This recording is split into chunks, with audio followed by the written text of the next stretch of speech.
जमशेदपुर नाम के गांव में एक बूढ़ी औरत जानकी रहा करती थी। उसको 3 लड़कियां थी। पहली का नाम था दिशा, दूसरी का नाम था जिया और तीसरी का नाम था गीता। जानकी अपनी दोनों बेटियों से बहुत प्यार करती थी, लेकिन छोटी बेटी गीता से वो नफरत किया करती थी, क्योंकि उसका जन्म होने के बाद उसके पिताजी गुजर गए थे और उनके कमाने का जरिया भी खत्म हो गया था। जानकी उसे बहुत भला बुरा कहती, मगर गीता अपनी माँ होने के कारण उसे उल्टा जवाब नहीं देती थी। जानकी गीता को झूठा खाना दिया करती थी, उसे फटे पुराने कपड़े दिया करती थी। उसकी बहनें भी उसके साथ इसी तरह का व्यवहार करती थी। इन सब के कारण गीता बहुत उदास थी, मगर वो कुछ नहीं बोलती थी। अरे दिशा, जिया, जरा फल भी खाया करो। कैसी हो गई हो? ये सब गीता कोने में खड़ी देख लेती है। वो मन ही मन बहुत उदास हो जाती है और बाहर जाके रोने लगती है। तभी जानकी उसे आवाज लगाती है। अरे ओ गीता, कहाँ मर गई तुम? ये काम कौन करेगा? चल उठा ये प्लेट और ले जा। वो झूठे फल देख गीता रोने लगती है और वो सारे फल पंछियों को डाल देती है। ऐसे ही बहुत दिन बीत जाते हैं। भरपेट खाना ना मिलने की वजह से गीता की तबीयत भूख के मारे खराब हो जाती है, मगर घर के सारे काम उसे ही करने पड़ते हैं। एक दिन वो हमेशा की तरह अपने काम कर रही थी। तभी हम ये चिकन के सारे पीस खा लेते हैं और बचा हुआ उस गीता के लिए रख देते हैं। ये सही बात है, ऐसा ही करेंगे। चलो। ऐसा बोल के दिशा और जिया वहां से चली जाती है। तब गीता वहां आती है और मेज पर पड़े चिकन के खाए हुए पीस देखकर उसे बहुत बुरा लगता है। उसकी वो खाने की इच्छा भी नहीं होती। वो सारा खाना एक प्लेट में निकालकर अपने घर के बाहर कुत्तों को खिला देती है। वो एक बड़ी पहाड़ी पर चली जाती है और जाते समय अपने हाथ में एक लकड़ी की काठी लेकर जाती है। पहाड़ी पर पहुंचकर वो एक जगह बैठ जाती है और फूट फूट कर रोने लगती है। बहुत देर हो जाने के बाद उसे वहां से एक आवाज आती है। गीता, गीता, मेरी बच्ची, तुम क्यों रो रही हो? क्या हुआ है? कौन हो आप? आपको मेरा नाम कैसे पता? मैं जादुई दादी हूँ। मेरे पास जादू है। मैं मेरे जादू से कुछ भी कर सकती हूँ। तुम्हें क्या हुआ है बताओ। जादुई दादी, मेरे घर में माँ और 2 बहनें रहती है। वो मुझसे सौतेलों सा व्यवहार करती है। मैं उनके लिए उनके सारे काम करती हूँ, फिर भी मुझसे वो ऐसा व्यवहार करती है। मैं क्या करूँ? मुझे हमेशा झूठा खाने को देती है। आज भी मैं बहुत भूखी हूँ, मुझे खाना चाहिए। अच्छा, तो ये बात है। तुम यहाँ पहाड़ी पर आई थी, तब तुम हाथ में क्या लेकर आई हो? बताओ जरा। मैं हाथ में एक लकड़ी लेकर आई हूँ, अपने संरक्षण के लिए। बाकी तो मेरे पास कुछ भी नहीं है। तुम्हारे हाथ में जो लकड़ी है वो हमेशा की तरह लग रही है क्या? देखो जरा। हाँ दादी, आज थोड़ी अलग सी लग रही है, मगर इससे क्या होगा? मुझे खाना तो नहीं मिलेगा ना? गीता, इस छड़ी से तुम बोलो, हे जादुई छड़ी, मुझे खाना दो। तब ये छड़ी एक मेज में परिवर्तित हो जाएगी और तुम जो खाना चाहती हो वो मंगवा सकती हो। सच में दादी ऐसा होगा? करके तो देखो। गीता अब उस छड़ी से कहती है। हे जादुई छड़ी, मुझे अभी के अभी चिकन बिरयानी और कुछ मीठे पकवान चाहिए। तभी वो छड़ी एक मेज में बदल जाती है और उसे जो चाहिए वो पकवान वहां आ जाते हैं। गीता उस खाने पर टूट पड़ती है और सारा खाना खा डालती है। खाना खाने के बाद वो बूढ़ी दादी को धन्यवाद देती है। धन्यवाद दादी, आपने मेरे लिए इतना कुछ किया। अब तुम कभी भी भूखी नहीं रहोगी और कुछ भी चाहिए तो इस छड़ी से मांग लेना, ठीक है? अब दादी गायब हो जाती है और गीता वो जादुई छड़ी लेकर घर आती है। अब गीता बहुत खुश रहने लगी और उसे खाना खाने की भी कोई चिंता नहीं थी। अब उसके बहनों के प्लेट का खाना वैसे ही रहने लगा। ये बात दिशा और जिया के नजर से छुप नहीं पाई। अरे दिशा, ये गीता खाना क्या खाती है? प्लेट में हम जो छोड़ देते हैं वो वैसे का वैसा ही रहता है। हाँ, अगर ये घर का खाना नहीं खाती तो खाती क्या है? चलो हम उसका पीछा करते हैं, हमें पता चल जाएगा कि ये कहाँ जाती है और क्या करती है। जिया और दिशा अगले दिन गीता का पीछा करती है। गीता छड़ी लेकर उस पहाड़ी पर जाती है। वो दोनों उसके पीछे पीछे चली जाती है। अरे जिया, ये गीता पहाड़ी पर क्यों जा रही है? क्या पता, देखते हैं, चलो। जिया और दिशा एक पेड़ के पीछे छुप जाती है और गीता को देखने लगती है। गीता अपने हाथ में वो छड़ी लेकर बोलती है। हे जादुई छड़ी, मुझे खाना दो। मेरे मनपसंद पकवान मुझे चाहिए। अब वहाँ एक मेज तैयार हो जाती है और मेज पर तरह तरह के पकवान आ जाते हैं। गीता उस मेज पर बैठकर खाना खाने लगती है। तभी दिशा जिया से कहती है। अरे ये गीता के पास क्या जादुई छड़ी है क्या? अरे ये तो सच में जादुई छड़ी है।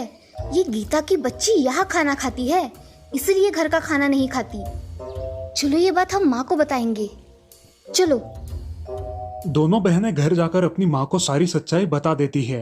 अरे माँ, उस गीता के पास एक जादुई छड़ी है।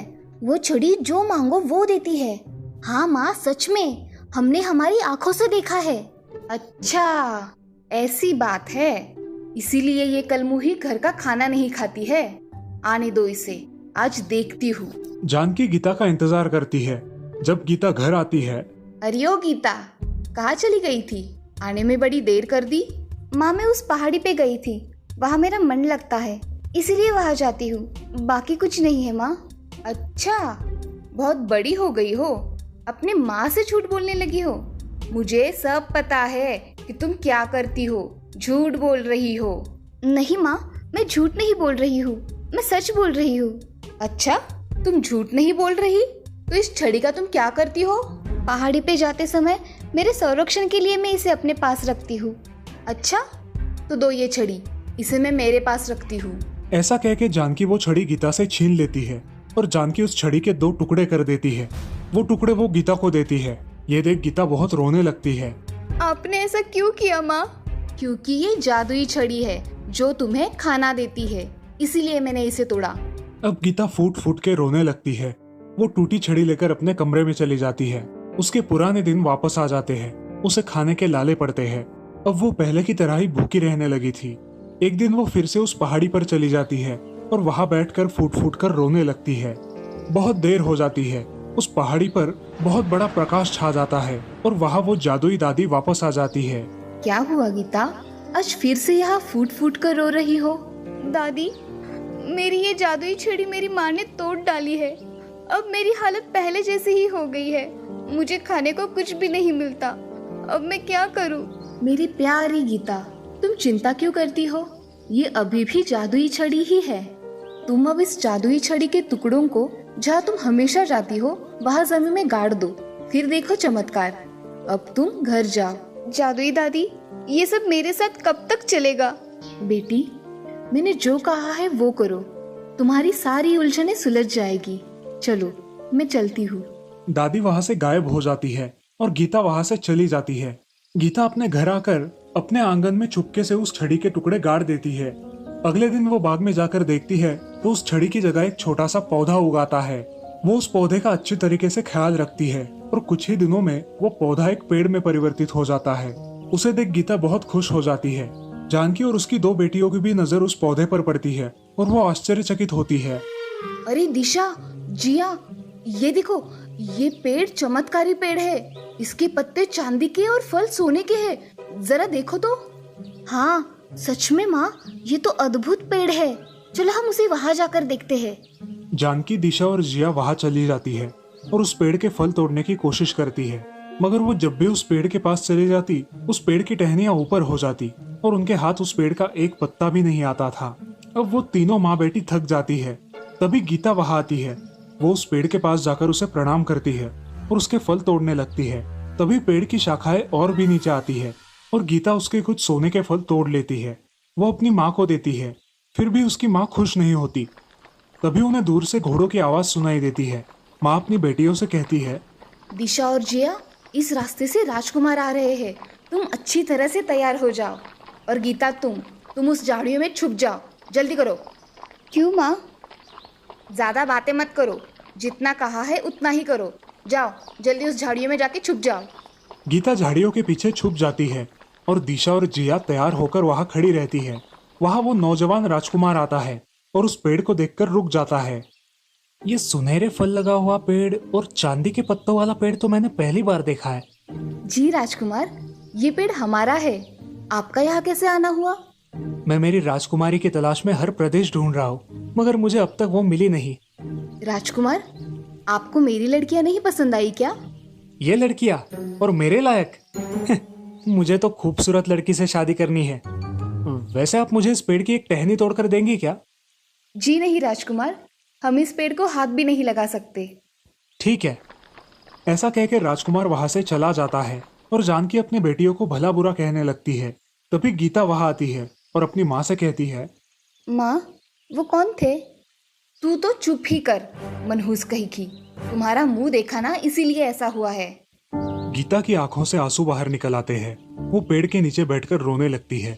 सब लोग वहां से जाने के बाद उस पेड़ से आवाज आती है, मेरी प्यारी बच्ची, रो मत, चलो आंसू पोंछो। कौन कौन है? मैं, तुम्हारी जादुई दादी। मैं इस पेड़ में हूँ। अरे बेटी, ऐसे निराश नहीं होते। बताओ तुम्हें क्या चाहिए? गीता अब सारी घटना विस्तार से बताती है और कहती है, दादी, ये सब मेरे साथ ही क्यों होता है? आज मुझे पहली बार एक राजकुमार पसंद आया था और वो भी मेरे नसीब में नहीं है। अरे बेटी, मायूस मत हो। तुम ऐसा करो कि रात के समय तुम अकेले यहाँ इस पेड़ के पास आ जाओ। बाद में मैं जैसा बताऊंगी वैसा ही करो। गीता अपने आंसू पोंछकर अपने घर चली जाती है। गीता घर के सारे काम पूरे करके अपने कमरे में सोने जाती है और रात होने का इंतजार करती है। जब रात हो जाती है तब गीता उस पेड़ के पास चली जाती है। उस पेड़ में से अब दादी की आवाज आने लगती है, आओ बेटी गीता, अब तुम मेरे पेड़ की एक टहनी तोड़ो और इस पेड़ के सामने आके खड़ी हो जाओ। पेड़ को हाथ लगाते ही उसके कपड़े मलमल के बन जाते हैं और उसके पोशाक पर हीरे लग जाते हैं। गीता अब उस रूप में बहुत सुंदर लगती है। गीता, अब तुम इस पेड़ का एक पत्ता तोड़ो और देखो क्या होता है। पत्ता तोड़ते ही वो पत्ता बहुत बड़ा बन जाता है और दादी गीता से कहती है, गीता, अब तुम इस पत्ते पर बैठ जाओ। ये पत्ता तुम्हें तुम्हारे राजकुमार के पास ले जाएगा और तुम उसे ये टहनी दिखा दो। गीता बहुत ही सुंदर दिखने लगती है। तब गीता उस चांदी के पत्ते पर बैठकर राजमहल में राजकुमार के कक्ष के पास खड़ी हो जाती है और उसे आवाज लगाती है, राजकुमार, राजकुमार, तुम कहाँ हो? देखो, मैं आ गई। राजकुमार अपने कक्ष से बाहर आ जाता है और वो गीता को देखते ही रहता है। राजकुमार, मैं आपके लिए ये सुनहरे पेड़ की टहनी तोड़ लाई हूँ। क्या बात है! हे सुंदर लड़की, क्या तुम मुझसे शादी करोगी? अब गीता बहुत रोने लगती है और अपनी सारी कहानी राजकुमार को बताती है। चिंता मत करो मेरी प्रिय, तुम्हारी माँ और बहनों को मैं कल ही कारावास में डाल दूंगा। नहीं राजकुमार, आप क्रोधित मत होइए। वो मेरी माँ और बहनें हैं, इसीलिए आप उन्हें छोड़ दीजिए। वो मेरा अतीत था और मेरा आज आप हो मेरे राजकुमार। दोनों शादी कर लेते हैं और गीता राज्य की महारानी बन जाती है। गीता अपने राजकुमार के साथ खुशी खुशी रहने लगती